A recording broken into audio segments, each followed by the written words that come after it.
Be grateful you can sit here, my mother said at Christmas dinner after handing my wealthy brother a massive check while leaving me nothing.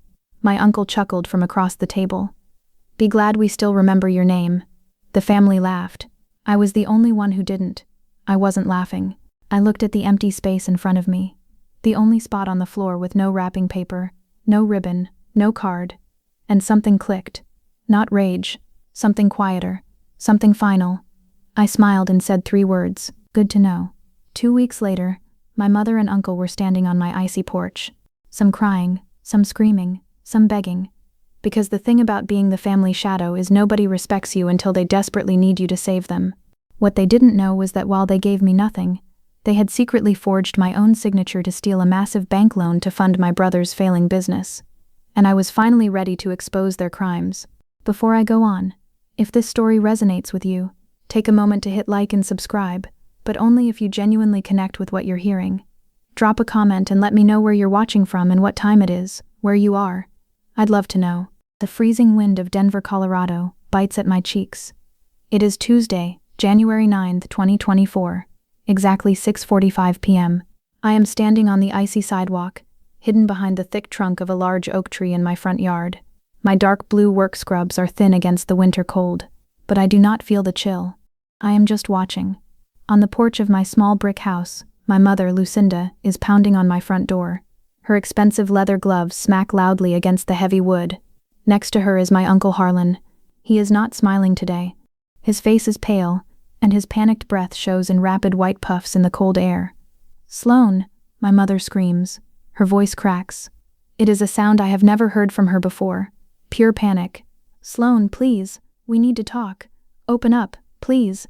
She presses her forehead against the hard wood of the door, her shoulders shaking. I stay perfectly quiet behind the tree. My car is parked 2 streets away. I walked the rest of the way because, from down the block, I saw their cars, a shiny black Mercedes and a silver Lexus, sitting in my driveway. Just 2 weeks ago, on Christmas night, I was nothing to them. I was a joke. Now, they are begging at my locked door. I watch them for another minute, letting the fresh snow fall on my shoulders. I do not walk forward. I just turn around, my boots crunching softly on the snow, and start walking back to my car.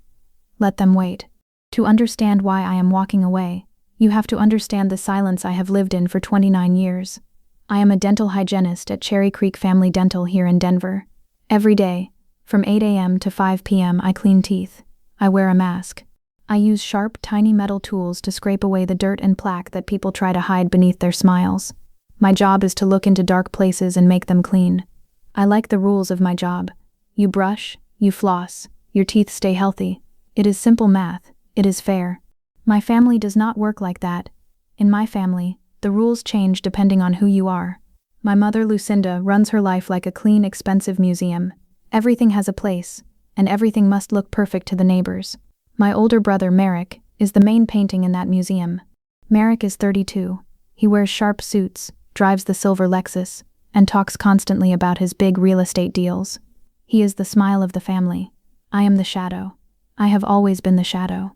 Growing up, Merrick got the private tutors. He got a new car on his 16th birthday. When I turned 16, my mother handed me a city bus pass. She did not look up from her magazine. She just said, "It builds character, Sloan." I did not argue. I just took the pass. Over the years, I built a quiet, safe life for myself. I bought my small house on 32nd Avenue. I pay my own bills. I never ask them for a single dime. But I still went to Sunday dinners. I still went to holidays. I sat at the edge of the table listening to them praise Merrick. I thought that was just how families were. You sit, you smile, you swallow the lump in your throat, and you pass the salt. The trouble really started quietly, back in October 2023. We were at my mother's large house in Cherry Hills for a Sunday lunch. Uncle Harlan was there. He is my mother's younger brother. He works as a senior manager at a loan company. He always smells like expensive cigars and strong mints. That afternoon, Merrick was pacing around the kitchen, talking loudly on his phone. He sounded deeply stressed. "I need the bridge loan by Friday," Merrick was saying, rubbing the back of his neck. "Or the whole commercial building deal falls apart." My mother was stirring her tea. She looked worried. Her eyes followed Merrick across the room. "Is Merrick okay?" I asked softly, picking up the dirty plates from the table. My mother did not look at me. "Your brother is doing big things, Sloan. Things you would not understand with your little teeth cleaning job. Just put the plates in the dishwasher. I manage my own mortgage, Mom, I said. It was a rare moment where I spoke up. Uncle Harlan laughed from the corner of the room. It was a thick, wet chuckle. A cute little house mortgage is not a $2 million commercial loan, sweetie. Leave the business talk to the adults. I shut my mouth. I loaded the dishwasher. I drove back to my house that night and told myself it was fine. I did not need them to think I was smart. I just needed to do my job, pay my bills, and live my peaceful life. But looking back, that October afternoon was the start of the puzzle. I just did not see the pieces coming together. I did not know that Merrick's big things were falling apart. I did not know that they were quietly looking for a way to save him. By November, the tension in my mother's house was heavy. Every time I visited, conversations would suddenly stop when I walked into the room. Folders would be turned face down on the dining table. Then came December 25, 2023, Christmas dinner. The table was set with red candles and expensive white plates. The smell of roasted turkey filled the room. The fire was crackling. From the outside, it looked like a perfect holiday card. After dinner, it was time for gifts. My mother pulled out wrapped boxes from under the tall green tree. She handed a large, heavy box to Uncle Harlan. He opened it and smiled at a shiny new watch. Then, she handed a thick envelope to Merrick. Merrick opened it, and I saw a flash of a paper that looked like a bank check. Merrick let out a huge breath, stood up, and hugged my mother tightly. "You saved me, Mom," he whispered. My mother smiled warmly. "Anything for my boy." She sat back down and picked up her glass of wine. I sat with my hands folded in my lap. I looked at the empty space under the tree. Then, I looked at my mother. She took a slow sip of her red wine. She did not look sorry. Her eyes were cold, like flat gray stones. "Mom?" I asked. My voice was very quiet. "Did you forget?" She set her glass down. The sound of the glass hitting the wood table was sharp. "I did not forget anything," she said. Her voice was smooth and completely flat. "Be grateful you can sit here." The room went dead silent. The fire popped in the background. I felt my face get hot. My chest tightened. I looked at Merrick, expecting him to say something. But Merrick just looked down at his phone, pretending not to hear. Then Uncle Harlan leaned back in his chair. He let out that same thick, wet chuckle. "Be glad we still remember your name," Uncle Harlan said, grinning at me. Everyone at the table laughed, a light, easy laughter, as if I were a joke playing on the television. I did not cry. Years of being the shadow had taught me how to freeze my heart. I pushed my chair back slowly and stood up. "Good to know," I said. I grabbed my coat and walked out into the freezing night. I thought I was just walking away from cruel people. But as I stand here 2 weeks later, watching my mother and Uncle Harlan screaming at my front door, I realized something terrifying. They didn't just give me nothing for Christmas, they took something from me. Something big. And now, the bill has come due. I sit in my car, a 2015 Toyota Corolla, parked 3 streets away from my house. The heater is blasting, but my hands are still shaking. I grip the steering wheel. I watch the snow fall under the yellow streetlights. My phone is sitting in the cup holder. It lights up again. It is 7:05 p.m. The screen says, "Uncle Harlan Mauna's mobile." I do not answer it. It is his 6th call in 20 minutes. My mother has called 4 times. I put the car in drive and pull away from my neighborhood. I drive 10 minutes down Colfax Avenue and park outside Pete's Kitchen, a 24-hour diner. The neon sign buzzes loudly in the quiet, snowy night. Inside, the diner smells like old grease, strong coffee, and floor cleaner. I slide into a red vinyl booth in the back corner. A tired waitress with a silver name tag pours me a mug of black coffee. "Rough night, honey?" she asks, not really looking at me. "Just starting," I reply softly. When she walks away, I finally pick up my phone. I have a new voicemail, but it is not from my family. It is an unknown number. The timestamp says it was left at 4:15 p.m. today, while I was busy cleaning a patient's teeth. I press the phone to my ear. "Good afternoon, Miss Mercer. This is Alden Croft from the commercial lending desk at Colorado Summit Bank." The man's voice is deep, professional, and very cold. "I am calling regarding the final default notice on the $425,000 commercial bridge loan for the 8th Avenue property. We have been sending notices to the primary address on file, but they were returned. We finally ran a skip trace to find your direct contact number. As the primary guarantor on the account, you are now legally responsible for the missed payments. Please contact our office immediately." Primary guarantor. The words hang in the air. The diner around me seems to go completely silent. My stomach drops, feeling like a heavy cold stone. I carefully place the phone flat on the sticky table. I open my banking app. I click on the free credit report tool. Usually my score is a perfect 790. I pay my small mortgage on time. I have 0 credit card debt. I live a quiet, careful life. The screen loads. My score is 540. A thick red arrow points down.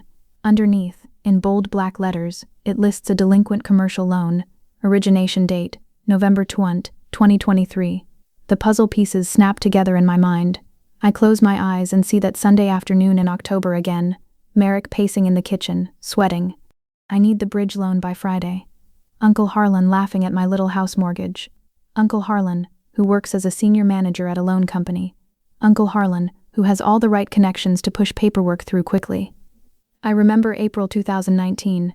I was sitting at my mother's dining table. Uncle Harlan offered to help me file my taxes for the first time after I bought my house. I handed him my W-2 forms, my ID, and my social security number. "I will just keep a copy of this in my secure files for your records, sweetie," he had said, smiling kindly around his cigar. He kept my information. They used my clean, perfect financial history to secure a loan for Merrick's failing real estate deal. They forged my name. At Christmas dinner, my mother told me to be grateful I could sit at the table. They gave me nothing, while they secretly stole $425,000 of my future to save the son she actually loves.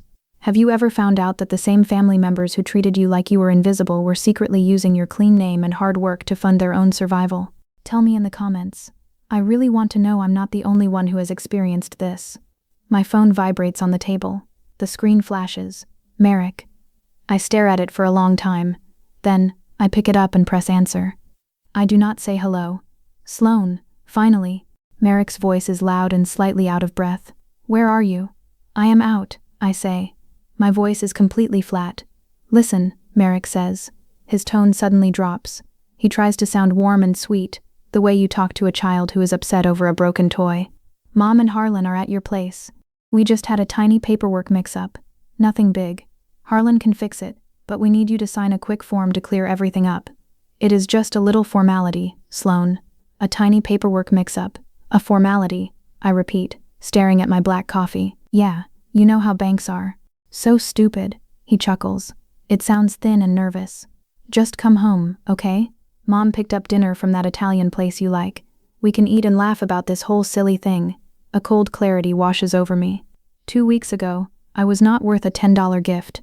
Now, because they need my signature to cover their crime, my mother bought me dinner. They think I am weak. They think I will just sit down, eat my pasta, and sign my life away to keep the peace. Because that is what I have always done. "I will not be coming home tonight, Merrick," I say softly. The fake sweetness vanishes instantly. "Sloan, do not be difficult," he snaps. The real Merrick is back. His voice is hard and angry. "Mom gave you everything. You owe us this. Do not ruin my life over a stupid signature." I press the red button. I hang up. I pick up my mug and take a slow sip of the coffee. It burns my tongue, but it feels real. In my job, when a tooth is severely infected, you do not just put a bandage over it. You have to drill deep. You have to remove the rot from the root, completely, no matter how much it hurts. My family is the infection, and I am finally ready to pick up the drill. I leave a $5 bill on the sticky table at Pete's kitchen. I walk out into the cold dark. I do not go back to my house on 32nd Avenue. My mother has a spare key. I know they will be waiting inside for me, sitting on my couch, ready to force a pen into my hand. Instead, I drive to a cheap Motel 6 on Colorado Boulevard. I pay for room 114 with cash. The room is freezing and smells like stale smoke and lemon floor cleaner. I do not take off my coat. I sit on the edge of the hard mattress, open my laptop, and connect to the slow hotel Wi-Fi. It is Wednesday, January 10th, 2024, at 2:15 a.m. I go to the Denver County Public Property Records website. I type in Merrick's name and the 8th Avenue property address.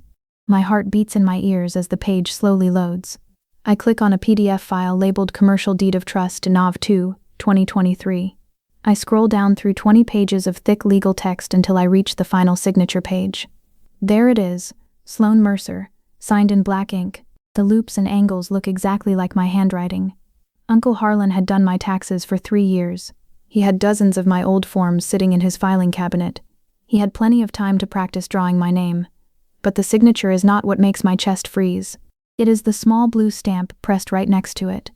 Notary Public, Sybil Gable, State of Colorado, Commission expires, 08/2025. Sybil Gable, my mother's best friend for 20 years. I stare at the screen. The glowing light hurts my eyes. Sybil comes to our house every Tuesday for tea. She brings lemon cake. I have known her since I was a little girl.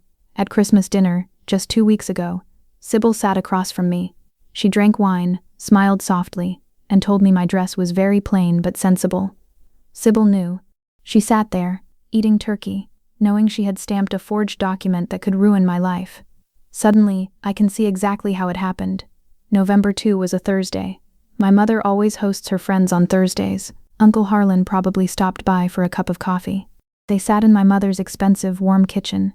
They drank tea, laughed, and quietly signed away my financial future to protect Merrick's business. They formed a quiet, polite circle. They all agreed that my life was small, and Merrick's life was important. I close the laptop. I lie back on the scratchy bedspread and stare at the ceiling. I do not sleep. I just plan. At 7:30 a.m., I walk into Cherry Creek Family Dental. I put on my dark blue scrubs. I tie my hair back tightly. I snap my white rubber gloves over my wrists. The clinic smells like mint paste and rubbing alcohol. It is clean, orderly, and bright. Here, I have control. My 8:15 a.m. patient is Mr. Silas Thorne. He is a 55-year-old corporate attorney. He handles commercial real estate fraud. He wears expensive gray suits, but his shoes are always a little scuffed. He is a serious man who hates small talk. I have cleaned his teeth every 6 months for 4 years. He sits in my dental chair. I adjust the bright overhead light. "Good morning, Mr. Thorne," I say softly, picking up my metal mirror and scaler. "Morning, Sloan. Lots of messy contracts today. Let's make this quick," he says, opening his mouth. I start cleaning. The clinic is quiet. The only sound is the soft scraping of my tool against enamel. I work carefully, moving around the gum line. "Mr. Thorne," I say softly, keeping my hands perfectly steady inside his mouth. "If a senior loan manager forged a signature on a commercial bridge loan and used a friendly notary to stamp it, would that be a civil issue or a federal crime?" He stiffens in the chair. I pull my tools back so he can close his mouth. He looks at me carefully. His gray eyes narrow. "A senior manager? At a lending firm?" "Yes," I say quietly. "The amount is $425,000. Date of forgery was November 2. The primary guarantor did not know about it until the bank called about a default notice yesterday." Mr. Thorne swallows. He looks around the empty room, then back at me. "That is bank fraud, wire fraud, and identity theft, Sloan," he says in a low, serious voice. "Those are federal crimes. If proven, that is mandatory prison time. Why are you asking me this?" I pick up a clean piece of white gauze. I wipe the edge of my metal mirror. I look right into his eyes. "Because my name is on that paper," I say, my voice completely flat, "and my uncle is the loan manager." Mr. Thorne stares at me for a long time. Family fraud is messy. People get emotional. They usually just pay the money to avoid sending their relatives to jail. "I am not going to pay a single dollar," I tell him, "and I am not feeling emotional. I want to hire you." Mr. Thorne sits up slightly. "I cost $400 an hour, Sloan, and we cannot just call the police right now. We have no hard proof. We need the bank's internal emails. We need to prove your uncle bypassed the standard underwriting rules at his company." "I have $5,000 in my savings account," I say, pulling off my mask so he can see my face clearly. "I will give you a check today as a retainer. Tell me exactly what pieces of paper you need me to find." Mr. Thorne looks at my face. He sees that I am not crying. I am not shaking. He slowly nods his head. "Okay, let's get to work." Mr. Thorne sits up in the dental chair and rinses his mouth. He spits into the small blue sink. He wipes his mouth with a paper towel and looks at me. "If we go straight to the bank right now, they will protect their money," Mr. Thorne explains slowly. "They will try to make you pay. They will say you are just lying to get out of the debt. We need proof that the signature was faked before we make a sound." I stand very still. "How do I get proof?" "In the state of Colorado, you can legally record a conversation on your phone as long as you are part of it," he says. He picks up his expensive leather briefcase. "You need to get Sybil Gable to admit she stamped that paper without you being in the room. If the notary falls, the whole document becomes legally dead. Can you do that, Sloan?" I think about Sybil. I think about her fake sweet smiles. Yes, I say. Good. Once you have that, call my office. We will build a wall they cannot climb over. He hands me his heavy business card. It feels like a weapon in my hand. It is Thursday, January 11th, 2024, 9 a.m. I take the morning off from the dental clinic. I drive to Highland Realty on 17th Street. This is where Sybil works as a property manager. I park across the street. I sit in my cold car and look at my phone. I have 14 new text messages. Most of them are from my mother. Sloan, you are being incredibly selfish. Merrick has not slept in 2 days. Come to the house immediately. Stop this childish silent treatment. You are ruining this family over nothing. Answer your phone. I read the words over and over. Ruining this family. For my entire life, my mother treated me like a ghost. She only sees me now because I have something they want. To them, my credit score, my future, and my name are just tools for Merrick to use. I do not reply. The old Sloan would have cried. The new Sloan just feels a cold, hard focus. I press the voice memo app on my phone. I hit the red record button. I slide the phone deep into my coat pocket. I walk across the icy street and push open the glass doors of Highland Realty. The office is warm and smells like vanilla air freshener. Sybil is sitting at a large wooden desk near the window.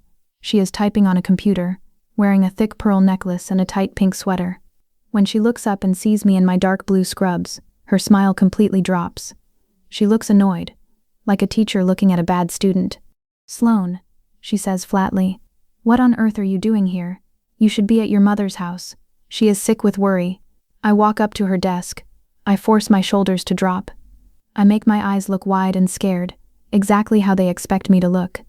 I am just so confused, Sybil, I say. My voice shakes just a little bit. It is not entirely fake. My heart is beating against my ribs like a trapped bird.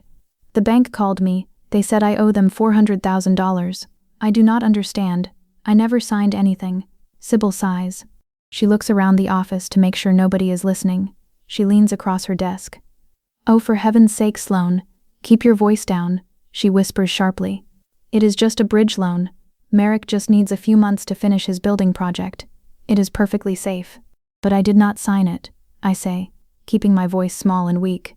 I was at work on November 2nd. How is my name on it? Sybil rolls her eyes. She picks up her coffee mug. She thinks I am stupid. She thinks I am just a scared little girl who cleans teeth for a living. She does not see the trap. Harlan brought the papers to your mother's house while we were having our Thursday tea, Sybil says, annoyed. Your uncle said he already talked to you about it. He said you were too busy at the clinic to come down and sign in front of me. So, I just stamped it to save everyone some time. We are family, Sloan. We take care of each other. You are making a huge mess out of a simple favor. My hand is inside my coat pocket. My finger rests against the cold metal edge of my phone. So, you stamped it, but you did not actually see me sign it? I ask quietly. I just told you that, Sybil snaps, slamming her mug down on a coaster. Your Uncle Harlan signed it for you at the kitchen table. It is fine. Now go to your mother's house, sign the bank's correction form, and stop acting like a victim. I look at Sybil's angry, wrinkled face. I look at her expensive pearls. For 20 years this woman ate dinner in my home. She watched me grow up, and she gladly broke federal law to help steal my life. Thank you, Sybil, I say perfectly clearly. I understand now. I turn around and walk out the glass doors. When I get back to my car, I lock the doors. I pull my phone out of my pocket. I press stop on the recording. I play it back. Your Uncle Harlan signed it for you at the kitchen table. I just stamped it. The audio is crystal clear. I let out a long, shaky breath. A tear finally falls down my cold cheek. But it is not a tear of sadness. It is relief. I hold the phone tightly in my hands. The first brick in my mother's perfect fake museum has just been pulled out. Now, I am going to bring the whole building down. I dial Mr. Thorne's office number. Mr. Thorne, I say when he answers. I have the recording. What is our next step? It is Thursday, January 11th, 2024, at 11:30 a.m.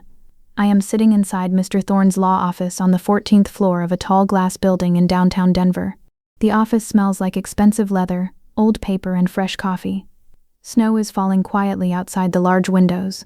I place my phone on his heavy oak desk and press play. Sybil's voice fills the quiet room. Your Uncle Harlan signed it for you at the kitchen table. I just stamped it. Mr. Thorne leans back in his large black chair. He presses his fingers together. He does not smile, but his gray eyes look very sharp. She handed you the rope, Sloan, he says quietly.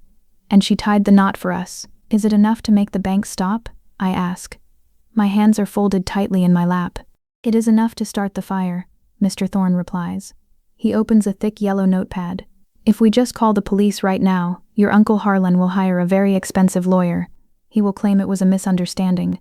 He will say you gave him verbal permission. He will try to make it a messy family fight. So, what do?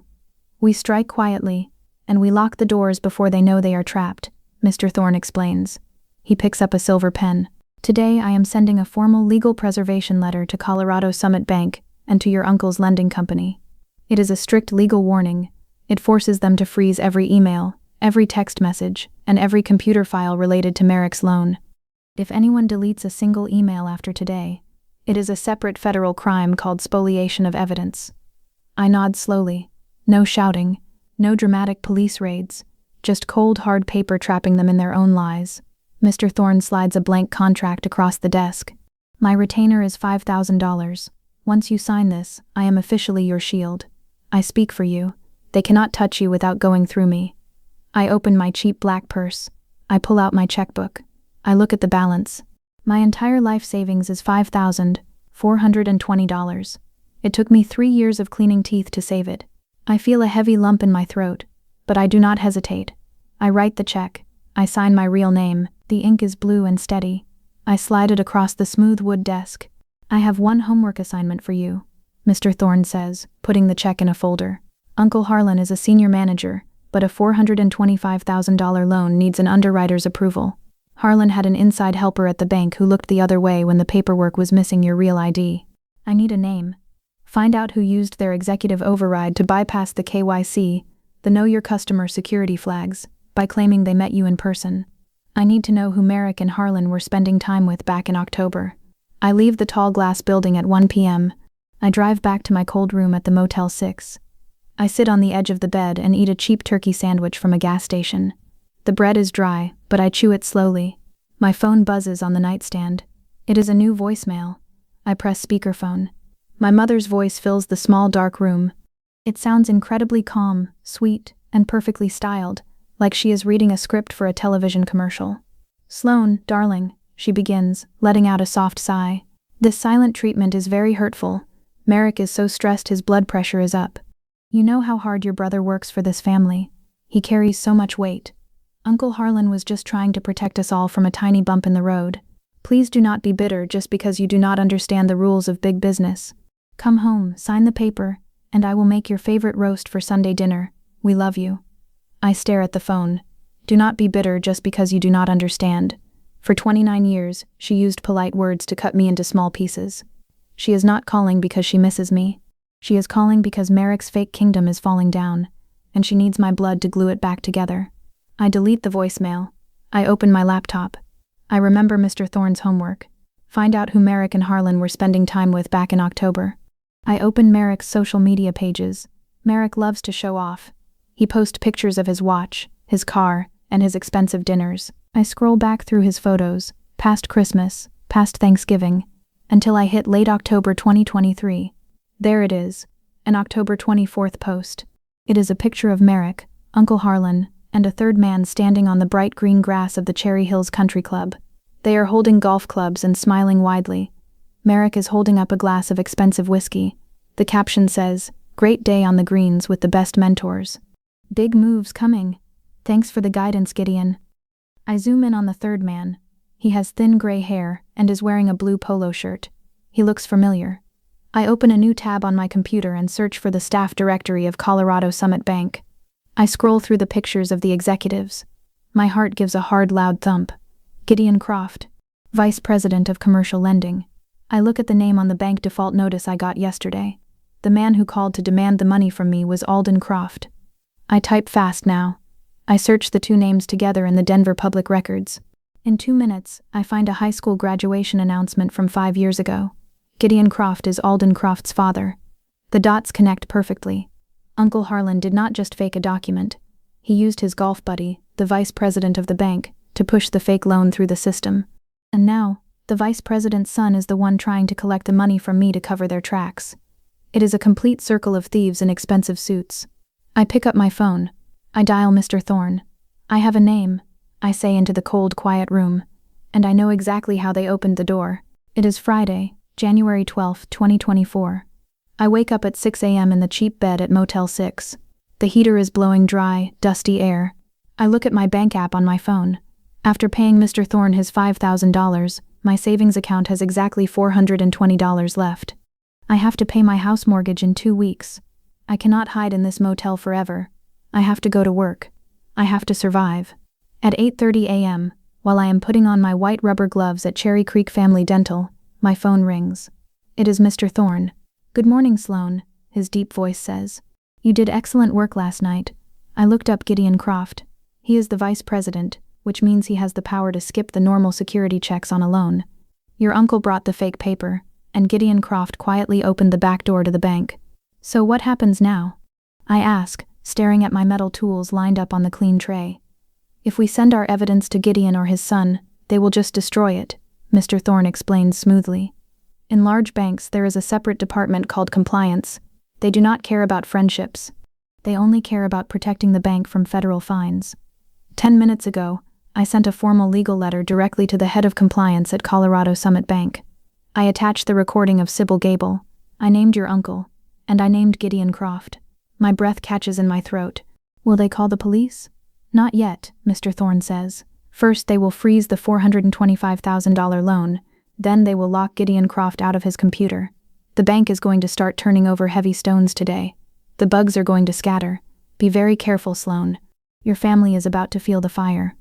I hang up the phone. I feel a strange mix of terror and relief. The heavy stone is rolling down the hill now. Nobody can stop it. At 2:15 p.m., I am finishing a cleaning for a young girl. The clinic is warm and smells like bubblegum fluoride. Linnea, our front desk receptionist, knocks softly on my doorframe. She looks a little uncomfortable. "Sloan, your brother is in the waiting room," Linnea whispers. "He says it is a family emergency." My stomach turns to ice.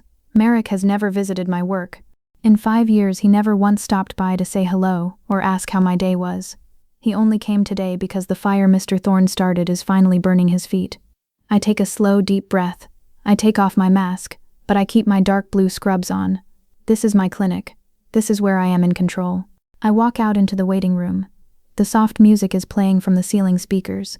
Merrick is standing near the glass door. He is wearing his expensive gray suit, but something is wrong. His silk tie is pulled loose.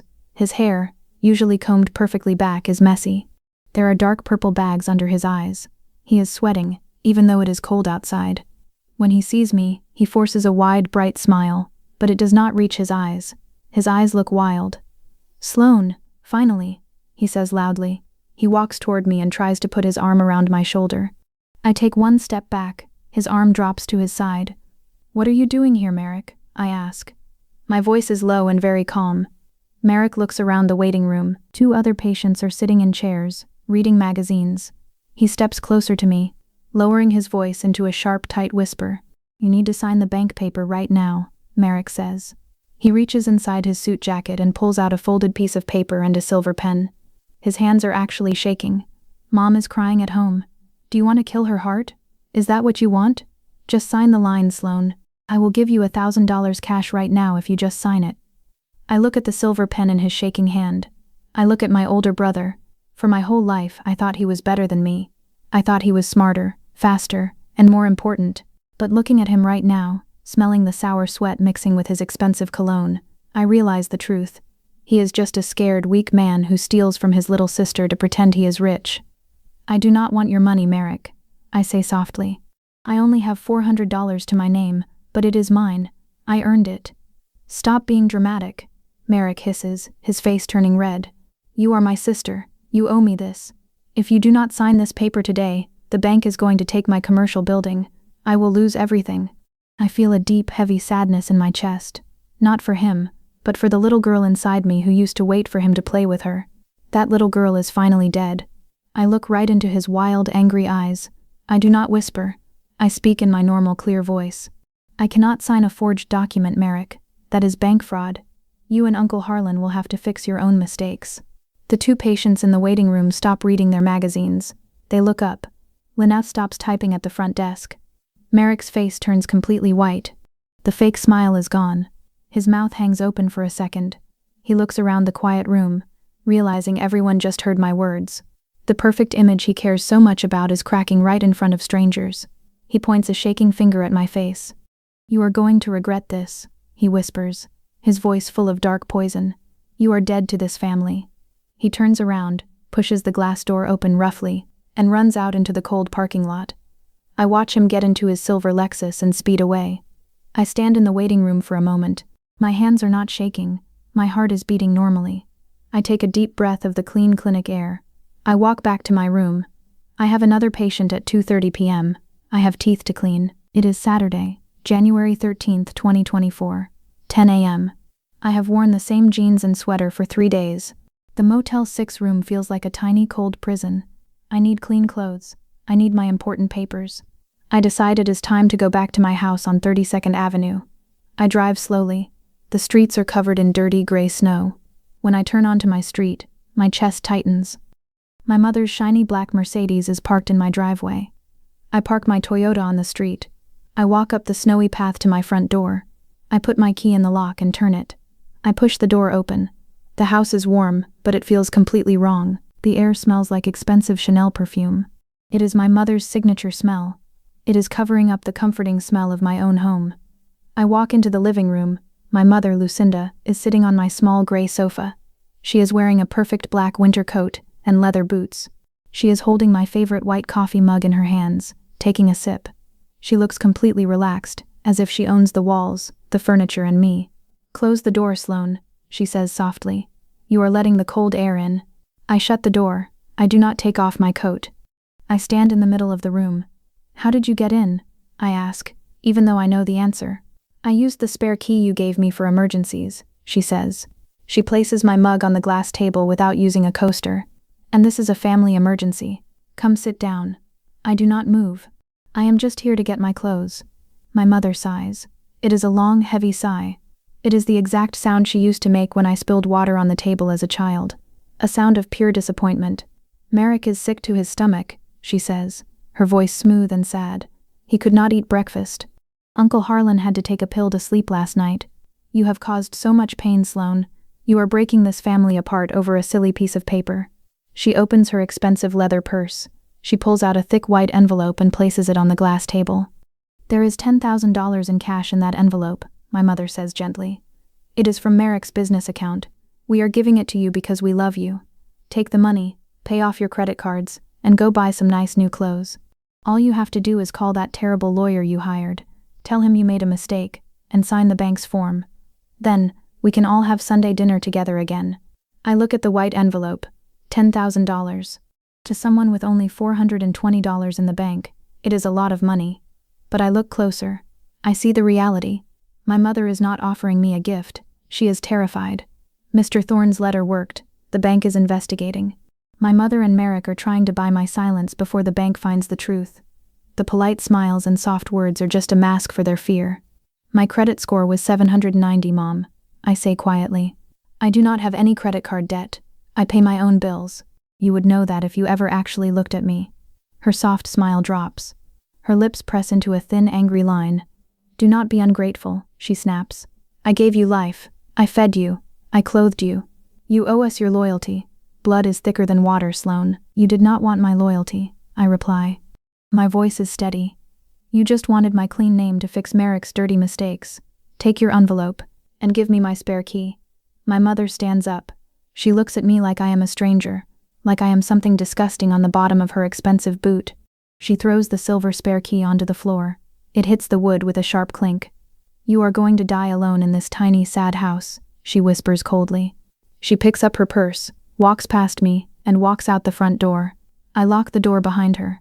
I pick up the spare key from the floor. My hands are shaking, but my mind is incredibly clear. The bridge is burned. The exile is permanent now. I spend the next hour packing my clothes, my passport, and my tax documents into a large blue suitcase. Then I open my phone and search for a local locksmith. By 1 p.m., a man in a work truck comes and completely changes the deadbolt on my front door. It costs me $150. I happily pay it. I am taking back my safe space. On Monday, January 15th, 2024, at 12:30 p.m., I am eating lunch in the break room at the dental clinic. My phone rings. It is Mr. Thorne. "Good afternoon, Sloan," his deep voice says. He sounds very focused. The dominoes are starting to fall. The compliance department at Colorado Summit Bank did a weekend audit on Merrick's loan. "What did they find?" I ask, holding my breath. "They found the digital footprints," Mr. Thorne says.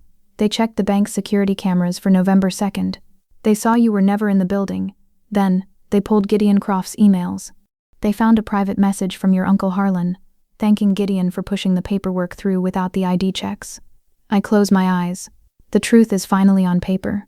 "What happens to them now?" I ask softly. "As of this morning, Gideon Croft has been placed on unpaid administrative leave," Mr. Thorne explains.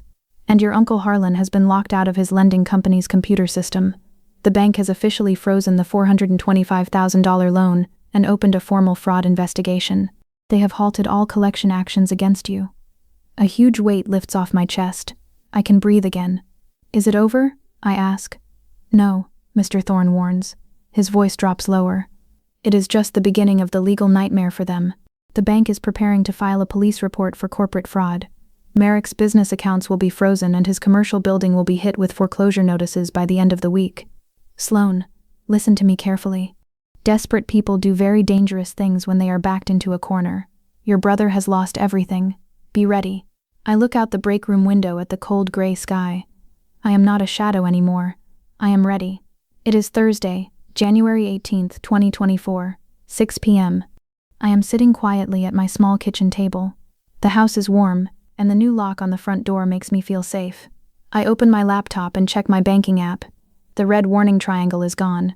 My credit score, which was crushed down to 50/40, is now showing a healthy 740 again. The $425,000 fake loan has been completely deleted from my file. Mr. Thorne was right. The bank protected itself. They cleared my name to make their own mess easier to clean up. A small, quiet victory. But I know the storm is not over. Desperate people do not just walk away quietly. Friday, January 19th, 2024, 5:30 p.m. I finish my long shift at the dental clinic. My back aches, but it is a good, honest ache. I drive to the King Soopers grocery store on 9th Avenue. I buy fresh green apples, wheat bread, and a carton of milk. I am pushing my metal cart out into the large parking lot. The sun has already gone down. The winter wind is sharp, biting at my cheeks and making my eyes water. The parking lot smells like car exhaust and freezing asphalt. As I unlock the trunk of my Toyota Corolla, a large shadow blocks the yellow glow of the street lamp above me. I turn around. Uncle Harlan is standing right behind my grocery cart. He does not smell like expensive cigars today. He smells like stale coffee, sour breath, and old sweat. His heavy wool winter coat is missing a button, and his tie is loose. For the first time in my entire life, he does not look like a rich, powerful senior manager. He looks like an old, tired man running out of breath. "Hello, Sloan," he says. His voice is very soft, almost a whisper. I do not panic. I do not shout. I just stand perfectly still, holding my cold car keys tightly in my right hand. "You should not be here," I say clearly. "My lawyer sent you a letter. You are not allowed to contact me." Uncle Harlan looks around the dark parking lot. He forces a small, sad smile. He is trying to look harmless. He is trying to play the wise, loving uncle. He slowly pulls his hands out of his coat pockets and holds them up, showing me they are empty. "I am not here as a bank manager, sweetie. I am here as your family," he says smoothly. "You played a very smart game with that lawyer. I admit it. I underestimated you. You cornered us." "It is not a game," I reply, my voice completely flat and empty of emotion. "You forged my name. You stole my identity. That is a federal crime." He sighs deeply, looking down at his scuffed leather shoes. "It was just a business shortcut, Sloan. Merrick was completely desperate. The commercial building project was going to fail. We just needed a clean name for 3 months to get the bridge money. No one was supposed to get hurt. It was just temporary paper." "I got hurt," I tell him. I do not raise my voice, but the words are heavy. "At Christmas dinner you laughed at me. You sat at the table, ate my mother's food, and made a joke out of me, while you secretly tied an anchor around my neck." Uncle Harlan's fake smile twitches. He steps 1 inch closer. The polite mask is slipping just a little bit. "Gideon Croft is talking to the bank's lawyers right now," Uncle Harlan whispers. His eyes are wide with real, unhidden fear. The bank is going to call the police on Monday morning. They are going to press formal charges for wire fraud. If that happens, Merrick and I are going to a federal prison, Sloan. Real prison, with real criminals. He reaches inside his heavy coat. I step back, my heart beating a little faster, but he just pulls out a folded piece of thick white paper. This is a legal affidavit, he explains quickly, his hand shaking slightly as he holds it out to me. It is a simple legal statement. It says you verbally gave me permission to sign for you, but there was a miscommunication with the bank. If you sign this right now, the bank still takes Merrick's building. We lose all the money, but the criminal charges go away forever. It turns this into a civil family dispute, not federal fraud. I look down at the folded paper, the paper that could save him. Sign it, he begs, lowering his head. I will personally pay you $50,000 out of my own retirement account over the next 5 years. Please, Sloan, think about your mother. If Merrick goes to jail in handcuffs, her heart will literally stop. Her social life in Cherry Hills will be completely destroyed. People will talk. I look at him closely. This is the true psychological reality of my family. Even now, standing in a freezing grocery store parking lot, facing years in a federal prison, he is using my mother's social life as a weapon to make me feel guilty. He truly believes that public image and country club gossip are more important than the law. I feel a deep, heavy silence in my mind. The old Sloan would have taken the pen. The old Sloan would have sacrificed herself to keep the family looking perfect and happy. But I look at Uncle Harlan, and I just feel completely empty. The fear is gone. My mother's social life is not my problem, I say softly. Uncle Harlan's eyes go completely cold. The sad, harmless uncle disappears instantly. The real, cruel businessman comes back, his face twisting with ugly anger. You are a cold, selfish little girl. He spits the words at me, stepping forward aggressively. We gave you everything. You are nothing without this family. You clean dirty mouths for a living. Yes, I do, I reply calmly.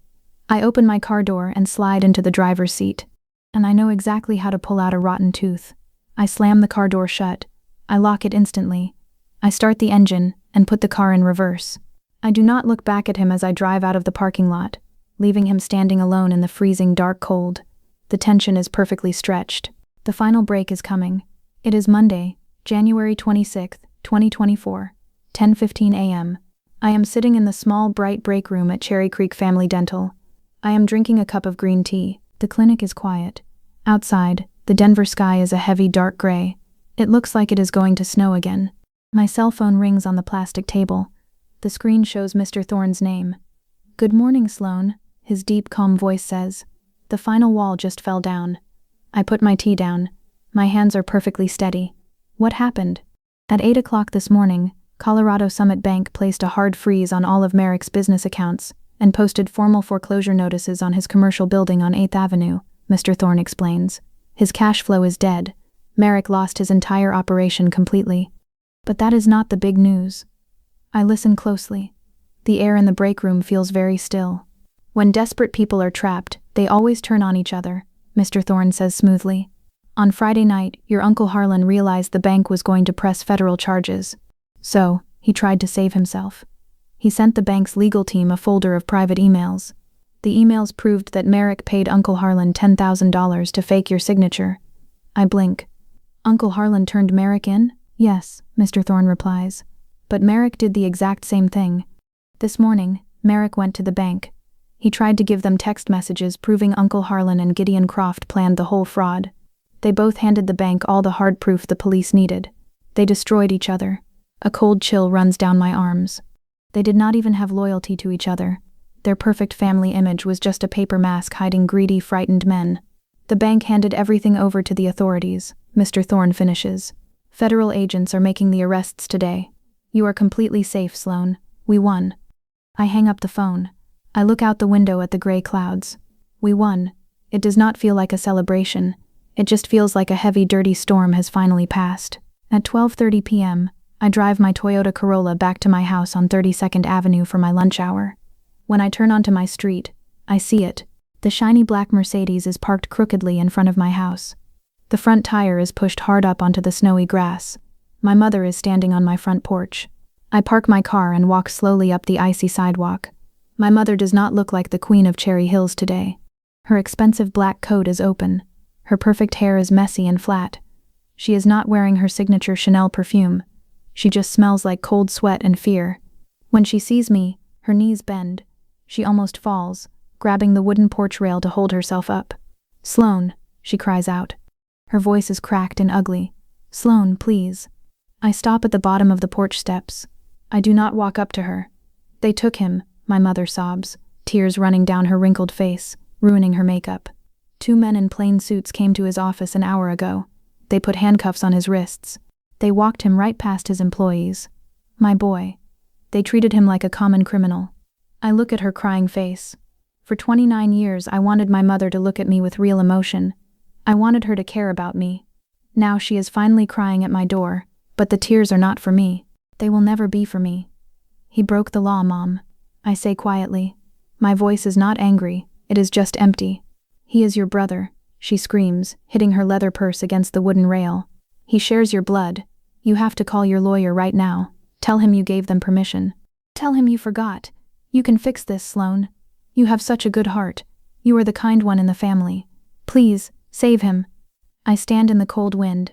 I look at the woman who gave birth to me. She is using my goodness as a weapon. She thinks calling me the kind one will make me lay down on the ground so they can walk all over me again. She does not understand that true kindness means protecting yourself from bad people, even if they share your blood. "You did not come to my house when my heart was breaking," I say softly. The words hang in the freezing air between us. "You did not come when I was scared of losing everything. You only came today because his wallet broke. You only came because the neighbors saw the handcuffs." Her crying stops for a second. She stares at me, her eyes wide with shock. She realizes, right in this exact second, that I am not her shadow anymore. The spell is completely broken. "If you do not fix this," my mother whispers, her voice turning dark and bitter, "you will never be welcome in my home again. You will have no family." I look at my small brick house. I look at the new shiny lock on my front door. "I know," I reply perfectly calmly. "Please get off my porch, Mom. I have to go back to work." Do you think I went too far by letting my own brother and uncle face federal prison, or was I completely justified in protecting my future? I didn't scream or fight. I just let the truth handle it and walked away. Let me know in the comments what you would have done. I read every single one, and I know many of you have faced impossible family choices too. It is Tuesday, February 20, 2024, 10 a.m. Exactly 1 month has passed since the cold afternoon my mother stood crying on my front porch. I am sitting in Mr. Thorne's office on the 14th floor in downtown Denver.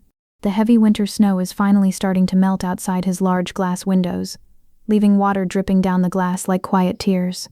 The office smells like fresh coffee and lemon furniture polish. Mr. Thorne is sitting behind his large oak desk. He is holding a thick manila folder. He looks at me with his sharp gray eyes. "It is officially finished, Sloan," he says in his deep, calm voice. He opens the folder and slides a single piece of heavy white paper across the smooth wood desk.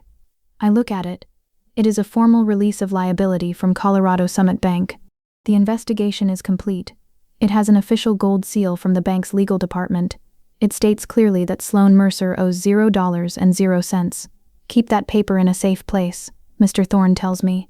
"That is your new life." "What happened to them?" I ask softly. My hands rest quietly in my lap. Mr. Thorne leans back in his black leather chair. He presses his fingers together. "Federal courts move slowly, but they move like a bulldozer," he explains. "Yesterday, a federal grand jury officially indicted your brother and your uncle. They are facing formal charges. They know they cannot win a trial because the bank handed over all their emails and text messages." "And Sybil Gable?" I ask, remembering her fake smile and her tight pink sweater. "Sybil lost everything," Mr. Thorne replies flatly. "The state of Colorado completely stripped her of her notary commission. Highland Realty fired her the same day the investigation started. She is currently trying to sell her house on 17th Street just to pay her own legal fines. The math of justice is very cold. They traded their freedom, their jobs, and their comfortable lives just to keep a fake image alive for a few more months." Mr. Thorne opens his desk drawer. He pulls out a light blue envelope and hands it to me. "Your $5,000 retainer has been completely exhausted. A federal fraud case of this size usually costs triple that," he says gently. "But here is your final invoice, marked paid in full. I am waiving the remaining fees. You gathered the audio evidence yourself and made my job easy." I take the blue envelope. For the first time in months, a small, genuine smile touches my lips. "Thank you, Mr. Thorne." I say softly, for believing me. I just read the teeth, Sloane, he says, giving me a rare slight smile back. You did the hard work. You saved yourself. It is Friday, March 1, 2024, 7 p.m. I am sitting on the floor of my living room in my small brick house on 32nd Avenue. The house is completely quiet. The new lock is solid on the front door. I am wearing soft gray sweatpants and an old t-shirt. I have a large brown cardboard box open on the floor in front of me. It is full of old photographs and childhood memories. I am cleaning out my closets. I pull out a thick, heavy photo album with a red leather cover. I slowly turn the thick pages. There is a picture from my 10th birthday. My mother is looking at the camera, smiling her perfect, practiced smile. Merrick is standing in front of her, holding my birthday cake. I am standing off to the side, half hidden by a chair. I turn the page. There is a picture of Uncle Harlan giving Merrick the keys to his new car. I am in the background, walking to the bus stop. I stare at the glossy pictures. Suddenly, a strange, heavy pressure builds in my chest. My throat tightens so fast it physically hurts. My eyes burn. I drop the heavy album onto the floor. I pull my knees up to my chest, wrap my arms around my legs, and I begin to cry. I do not just cry a few tears. I sob. My shoulders shake, and deep, ugly sounds come out of my mouth. I cry so hard that I cannot catch my breath. I am not crying because Merrick is going to federal prison. I am not crying because my mother told me she never wants to see me again. I am crying for the little girl in those pictures. I am mourning the mother I deserved, but never got. I am grieving the warm, loving family that every child is supposed to have. I realize now that I never actually had a family. I just had a group of people who shared my DNA, who used me as a quiet background decoration until they needed to burn me for warmth. The grief is huge. It feels like a massive dark ocean washing over my head. I sit on my living room floor and let the waves hit me. I cry for an hour. I let all the poison, all the years of silence, and all the invisible pain flow out of my eyes and onto my shirt. When the tears finally stop, my head hurts and my eyes are puffy, but my chest feels incredibly light. The heavy dark ocean is gone. I reach down and pick up the red photo album. I do not look at the pictures anymore. I stand up, walk into the kitchen, and drop the heavy book straight into the bottom of the black trash can. I wash my face with cold water. I look at myself in the bathroom mirror. The shadow is gone. It is Wednesday, May 15th, 2024, 1:45 p.m. The heavy winter snow is completely gone from Denver. The afternoon sun is bright and warm, shining through the large front windows of Cherry Creek Family Dental. I am standing in my small treatment room, wiping down the heavy dental chair with a sanitizing cloth. The room smells like clean mint and fresh alcohol. I feel light. The tightness that used to live in my chest is gone. Linnea, our front desk receptionist, walks into my room. She does not knock. She looks nervous. "Sloane," Linnea whispers, looking back toward the waiting room. "Your mother is here. She does not have an appointment. She said she needs to see you right now." My hand stops moving. 4 months ago, hearing that my mother was in the waiting room would have made my stomach drop and my hands shake. Today, my heart rate stays perfectly normal. I throw the sanitizing cloth into the silver trash can. I take off my white rubber gloves and wash my hands in the small blue sink. "Tell her I will meet her outside the front door in 2 minutes," I say calmly. I dry my hands, take a deep breath, and walk out of the clinic. My mother, Lucinda, is standing on the warm concrete sidewalk. I stop and just look at her for a moment. She does not look like the queen of Cherry Hills anymore. The shiny black Mercedes is gone. She took a yellow city taxi here. She is wearing a simple gray sweater that looks a little too big for her. Her perfect blonde hair has thick gray roots showing at the top. She is not wearing her expensive Chanel perfume. She just smells like cheap soap and stale air. When she sees me, she tries to put on her old perfect smile, but her lips shake. "Hello, Sloane," she says. Her voice is soft, but it sounds tired and thin. "Hello, Mom," I reply. I stand with my feet firmly on the ground. I do not cross my arms. I just wait. She looks down at her worn leather purse. She opens and closes the metal zipper nervously. "The bank took the house yesterday," she says quietly. She does not look at my eyes. "They sold it to pay back the loan money and all of Uncle Harlan's legal fines. Merrick's defense lawyer took my entire retirement savings. I had to pack everything I own into 30 brown boxes." I listen to her words. I hear the facts, but I do not feel the deep, crushing guilt she wants me to feel. I just see a woman facing the bill for the life she chose to live. "I am sorry you lost your home," I say. My voice is honest, but it is not warm. It is just a polite fact. My mother finally looks up. Her gray eyes are wide and wet. "I found a small apartment on the east side of the city," she whispers, stepping 1 inch closer to me. "But I do not have the money for the security deposit and the first month of rent. It is $3,000, Sloane. You have a good job. You live in a cheap house. You must have some savings. A daughter should help her mother when she is sleeping on a friend's couch." There it is, the final test. She is not apologizing for letting my brother and uncle steal my identity. She is not saying she is sorry for laughing at me at Christmas dinner. She still believes that because we share the same blood, she automatically owns my money and my loyalty. I look at her gray roots. I look at her shaking hands. "No, Mom," I say smoothly. "I am not giving you $3,000. Her tired face instantly hardens. The sadness vanishes, replaced by the old, familiar anger. Her eyes become sharp and cold. "I gave you life," she hisses, her voice turning mean and tight. "I fed you every single day. I bought your clothes. You owe me this. You put your own brother in a federal prison, and now you are going to let your mother go homeless?" "I did not put Merrick in prison," I say perfectly clearly, keeping my voice low. "Merrick broke the law. You protected his lies. I just stopped letting you use me to pay for your mistakes. Providing food and clothes for a child is the legal duty of a parent. It is not a debt I have to pay back." She stares at me. Her mouth opens, but no words come out. She realizes, looking at my calm face, that she has no power left. The buttons she used to push in my brain are completely disconnected. "Do not ever come to my clinic again," I tell her softly. "Goodbye, Mom." I turn around. I pull open the heavy glass door of the clinic and walk inside. I do not look back through the glass. I walk straight to my clean, bright room and prepare my metal tools for my 2:30 p.m. patient. That evening, Friday, May 17, 2024, at 7 p.m., my small brick house on 32nd Avenue is glowing with warm yellow light. The windows are open, letting in the sweet smell of spring grass. I am standing in my small kitchen, stirring a large pot of fresh tomato pasta. The house smells like roasted garlic, fresh basil, and warm bread. It is not an expensive catered meal like my mother used to serve on heavy white plates. It is simple, messy, and real. Linnea, the receptionist from the clinic, is sitting at my small kitchen table. She is laughing loudly, pouring red wine into cheap glass cups. Dr. Garrett, the older dentist I work for, is sitting on my gray sofa, telling a funny story about his pet dog chasing a squirrel. I look at them. They are not my blood. They did not raise me. But when the bank called me in January, Linnea covered my shifts without complaining. Dr. Garrett told me to take all the time I needed to fix my life, and he held my job for me. They did not ask me for anything. They just gave me their support. I carry the large, steaming bowl of pasta to the table. Linnea smiles and claps her hands. Dr. Garrett walks over and sits down, putting a warm hand on my shoulder for a brief second. "This looks amazing, Sloane," Dr. Garrett says kindly. I sit down at my own table. I look at the food.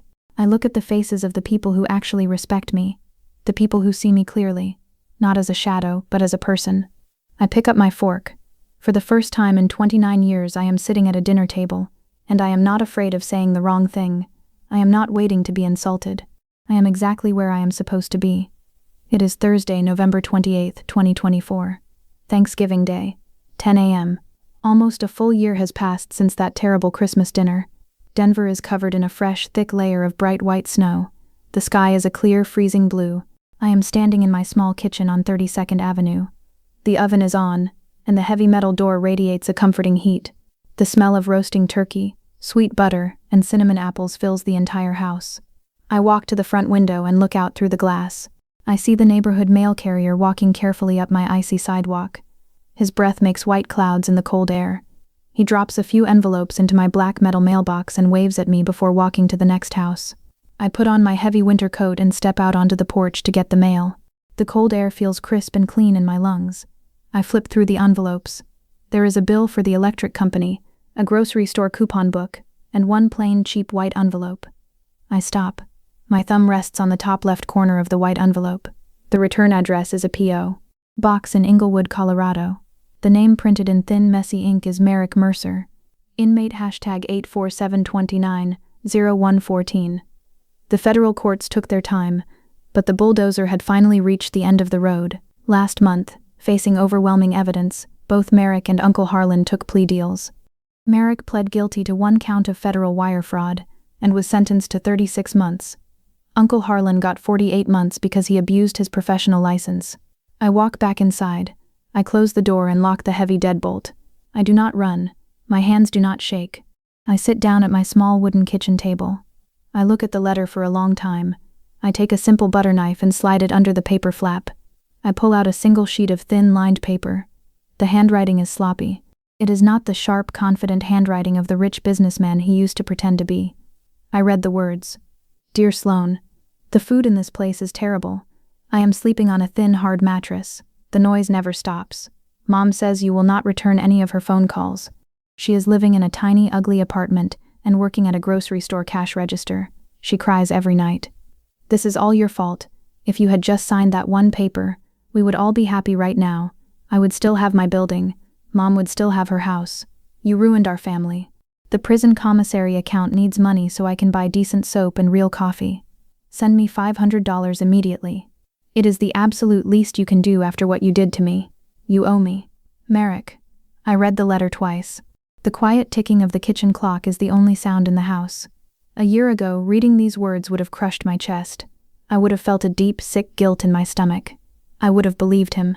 I would have driven straight to the bank, pulled out my hard-earned savings, and sent him the money just to buy a few days of fake peace. But today, sitting in my warm, safe kitchen, I feel absolutely nothing. No anger, no sadness, just a quiet, peaceful emptiness. Merrick is still playing the same broken record. He is still trying to use guilt to make me shrink. He still believes that because we share the same parents, he owns my life and my money. He and my mother are trapped in their own miserable world, blaming the mirror for the ugly reflection. But I have finally unplugged the machine. I do not write a letter back. I do not yell at the empty room. I simply take the thin sheet of lined paper and tear it perfectly in half. Then, I put the pieces together and tear them in half again. I walk over to the trash can and drop the small white pieces in with the potato peels and empty eggshells. The final boundary is permanently set. Blood is just biology. True loyalty is earned, not demanded. At 4 p.m., the sun starts to set, painting the snow outside a soft orange color. The doorbell rings. I open the door. Linnea, the receptionist from the dental clinic, is standing on the porch. She is wearing a bright red sweater and holding a large warm pumpkin pie. She is smiling widely. Behind her is Dr. Garrett and his wife, holding a bottle of sparkling apple cider. And surprisingly, walking up the steps right behind them, is Mr. Thorne. He is wearing a dark, casual sweater instead of his usual expensive gray suit. He is holding a fancy box of chocolates. Mr. Thorne, I say, smiling with genuine surprise. You said you were cooking a turkey, Sloan. His deep voice rumbles with a rare, honest laugh. Lawyers never miss a free meal. They step inside. The small house instantly fills with loud, happy voices. Heavy coats are thrown onto my bed in the guest room. Music plays softly from the small radio on the kitchen counter. I stand in the corner of the kitchen and just watch them for a moment. I look at my dining table. It is not set with expensive white plates or tall red candles.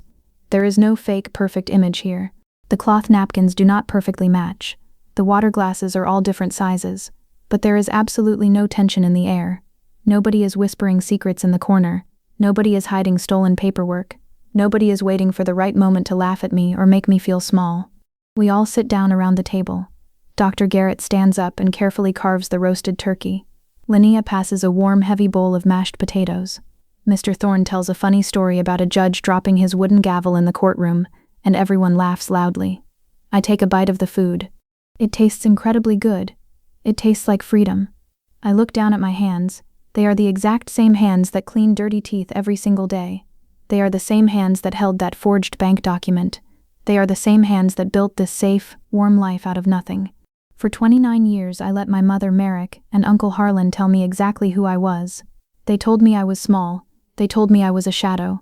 They told me I only had value if I was quietly useful to their grand plans. But they were completely wrong. I do not need a shiny silver car, or a large quiet house in Cherry Hills to be important. I do not need a perfect fake social image to show the neighbors. I just need the truth. I just need peace. Mr. Thorne raises his glass of sparkling apple cider. The room goes quiet. To good health, he says in his calm, steady voice, looking around the table. And to fresh starts.